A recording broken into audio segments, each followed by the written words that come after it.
Assalamualaikum warahmatullahi wabarakatuh.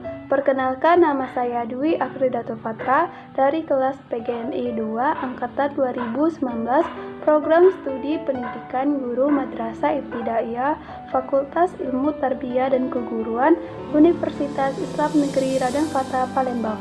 Baiklah, video ini bertujuan untuk memenuhi tugas Bapak Miftah Husni MPDI, yaitu ibadah dan urgensi dalam Islam. Ibadah itu diambil dari bahasa Arab, yaitu abada ya'budu ibadatan, yang artinya penghambaan, penyembahan kepada Allah Subhanahu wa Ta'ala, di mana letak penghambaan kita itu menjalankan ibadahnya.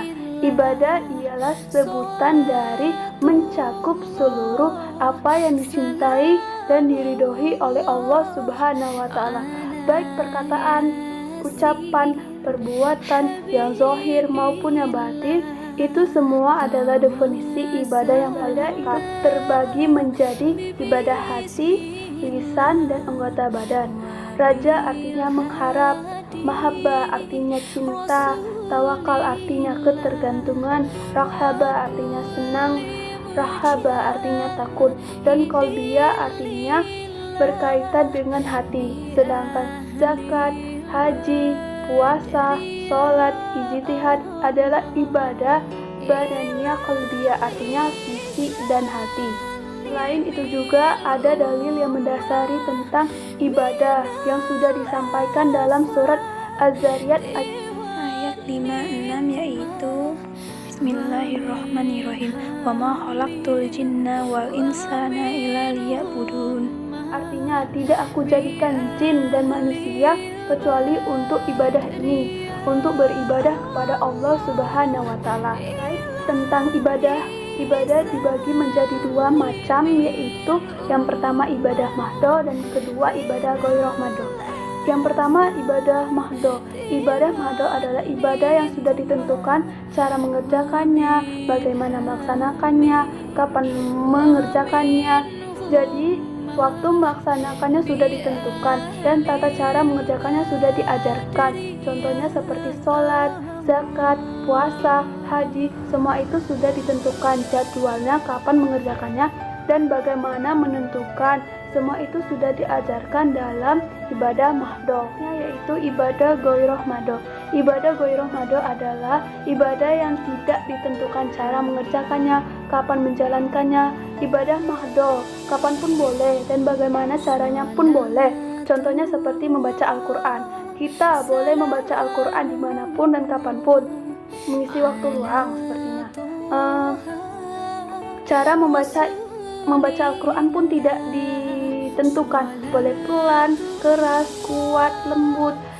Yang penting sesuai bacaan, sesuai dengan tartil yang diajarkan oleh Al-Quran tersebut. Ibadah mahdo terdapat macam-macam, yaitu bersedekah.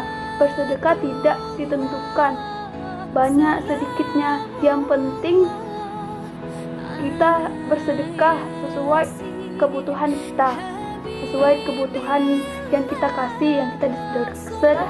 Ibadah ada banyak bentuk. Yang pertama yaitu secara vertikal kepada Allah Subhanahu wa Ta'ala, yaitu hambalum minallah, yaitu membaca Al-Quran, ada yang sholat, puasa, zakat, itu semua merupakan bentuk ibadah kita secara vertikal kepada Allah Subhanahu wa Ta'ala. Yang berbentuk ibadah yang kedua yaitu secara horizontal, yaitu hambalu minanas, yaitu ketika kita ibadah itu berhubungan dengan manusia dan sesama.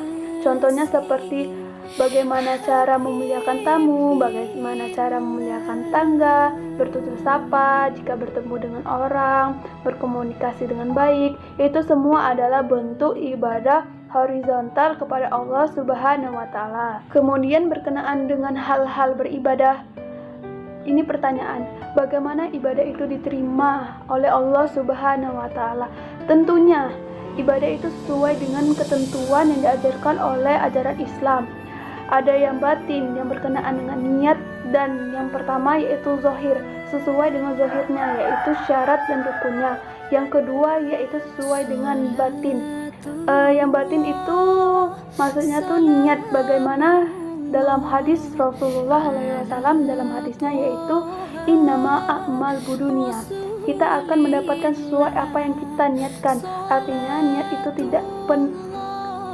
niat itu penentu amal ibadah kita diterima atau tidaknya. Maka di dalam surat Al-Bayyinah ayat ke-5 yaitu Bismillahirrahmanirrahim. Wa ma umiru illa liya'budullaha mukhlishina lahuddin hunafa yuqimus sholata wa yutuz zakata wa zalika dinul disuruh qayyim. beramal dan ikhlas. Dan ikhlas itu tidak mengharapkan dan tidak mendorong sesuatu kepentingan kecuali dalam berkaitan kepada Allah Subhanahu wa taala. Karena kepada Allah Subhanahu wa taala saja. Jika ada seorang muslim yang bertanya, salah satu syarat ibadah yaitu mengikuti tata cara contoh dari Rasulullah Shallallahu alaihi wasallam. Namun bagaimana pendapat Anda tentang adanya perbedaan gerakan dalam sholat? Sebenarnya itu adalah khilafiyah. Itu sesuai dengan dilakukan oleh Rasulullah Shallallahu alaihi wasallam, di mana aktivitas sholatnya Rasulullah banyak macam yang pernah Rasul ajarkan. Dan di situ terdapat dalil-dalil yang kuat yang mendukung, mulai dari tangan ke telinga, ke dada, semua itu mempunyai dalil. Semua itu pernah dilakukan oleh Rasulullah Shallallahu alaihi wasallam. Artinya itu perbedaan itu bukan berarti membatalkan sholat kita, namun Rasulullah Shallallahu alaihi wasallam memberikan gerakan yang berbeda-beda itu agar umatnya, memudahkan umatnya mengerti dan mengajarkan umatnya yang tersebut. Tapi tetap imani keempat iman, yaitu Hanafi, Hambali, Maliki, Syafi'i. Ada dua golongan yang bertentangan tentang soal beribadah. Yang pertama yaitu mengurangi makna ibadah serta meremehkan melaksanakannya. Mereka meniadakan berbagai macam ibadah dan hanya melaksanakan ibadah yang terbatas dan dalam syariat-syariat tertentu. Golongan kedua yaitu bersikap berlebih-lebihan dan cara praktek ibadahnya pada batas ekstrim, yang sunnah mereka angkat menjadi wajib dan sebagaimana yang mudah mereka angkat menjadi haram.